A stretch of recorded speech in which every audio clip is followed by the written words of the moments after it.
personnes y vivent toute l'année. Nous poursuivons ce soir notre série au cœur du quartier des Moulins à Nice, quartier tristement célèbre pour son insécurité et ses trafics.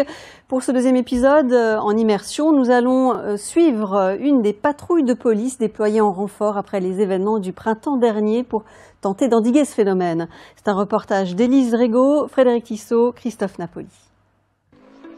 Nous ne pouvons parler des Moulins sans y penser. La drogue et les armes gangrènent tout le quartier. L'insécurité est au cœur des préoccupations des habitants.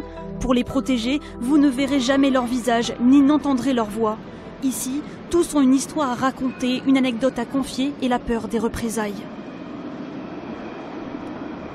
Moi, j'ai déjà vu des gens se faire frapper jusqu'au sang, se faire frapper sur les voitures à cause de la drogue. Moi, on m'a déjà arrêté dans la rue, un guetteur ou un dealer, je ne sais pas. On m'a dit de faire croire que j'étais sa sœur pour la police.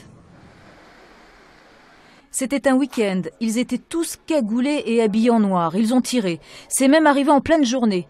Vous savez, il n'y a pas d'heure pour ces choses-là. Ici, c'est tous les jours. Il n'y a pas un jour où il n'y a rien. Le 3 avril, une vidéo est publiée montrant des hommes armés en pleine journée dans les rues des Moulins. Les patrouilles de police sont alors renforcées. Ici, alors qu'ils avancent, les guetteurs préviennent les dealers en criant.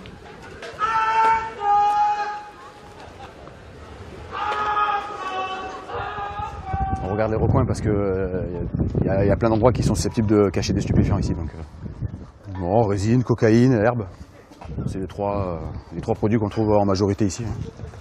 Ils démontent et fouillent toutes les cachettes possibles. Qu'est-ce qu'il y a Ce jour, ils arrêtent aussi un individu recherché, un mineur, comme dans 3 quarts des cas. J'ai fait quoi? Mais pourquoi on met les menottes? J'ai fait quoi? Les plus jeunes commenceraient selon la police dès 8 ans, guetteurs, veilleurs, puis dealers, coincés dans un système qu'il serait dur de quitter. En moyenne chaque semaine, 30 d'entre eux sont interpellés.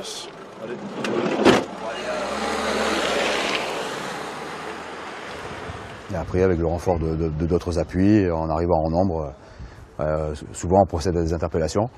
Et après, le reste du temps, ça peut être aussi de la sécurisation simple.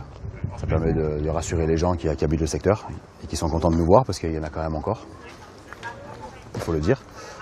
Et par-ci par-là, en cherchant, des fois on tombe sur de la marchandise qui a été cachée à un endroit ou qui a été abandonnée.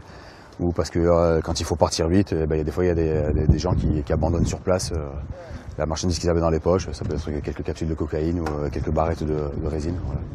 L'an dernier, en plus de la drogue confisquée, les patrouilles ont saisi 55 000 €. Mais aujourd'hui, les trafiquants se montrent de plus en plus craintifs et prévoyants. On voit qu'il y a un renouvellement du personnel, je dirais, des points de deal.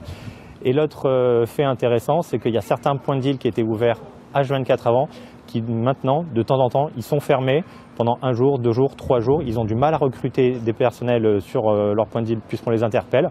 Et il y a beaucoup moins de saisie de matière suffisante qui est faite sur chaque interpellation parce qu'ils ont peur qu'on les interpelle et du coup, ils vendent moins. Des patrouilles quotidiennes qui se veulent rassurantes pour les habitants.